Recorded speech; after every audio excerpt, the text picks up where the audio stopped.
কৃষির উৎপাদন বৃদ্ধি ও সম্প্রসারণের মাধ্যমে জিডিপির প্রবৃদ্ধি অর্জন ও মূল্যস্ফীতি নিয়ন্ত্রণের লক্ষ্যকে সামনে নিয়ে চলতি ২০২৪-২৫ অর্থবছর ৩৮,০০০ কোটি টাকার কৃষি ও পল্লী ঋণ বিতরণের লক্ষ্যমাত্রা নির্ধারণ করেছে বাংলাদেশ ব্যাংক।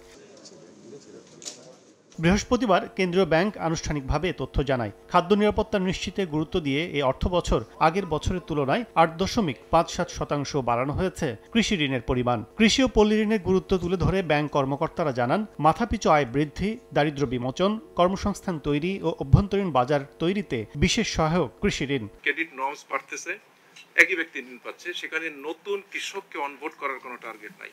আমার মনে হয় যে নতুন কৃষককে অনবোর্ড করার একটা টার্গেট থাকা উচিত। কৃষি খাতের উন্নয়নের মাধ্যমে আমাদের দারিদ্র্য বিমোচন সহজতর হয়ে উঠেছে এবং আমরা মাথাপিছু আয়ও কিন্তু আমাদের যথেষ্ট বৃদ্ধি পেয়েছে।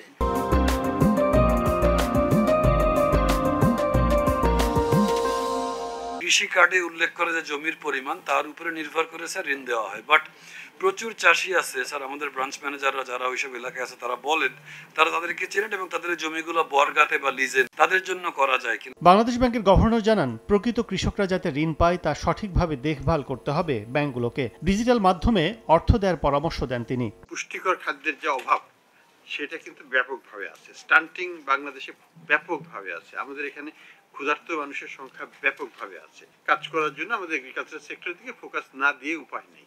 আমরা বৃদ্ধিটা যেন কৃষক পায়, কৃষকটা এটা যেন দালালরা না পায়। কেন্দ্রীয় ব্যাংক জানায়, গত অর্থবছর দেশি বিদেশি ৫৮টি বাণিজ্যিক ব্যাংক প্রায় ৩৭.৫ লাখ কৃষকের মাঝে মোট ঋণ বিতরণ করে ৩৭,১৫৩ কোটি টাকা। এর মধ্যে ৪০টি ব্যাংক বিতরণ করে লক্ষ্যমাত্রার শতভাগ ঋণ। কাজল আব্দুল্লাহ, সময় সংবাদ, ঢাকা।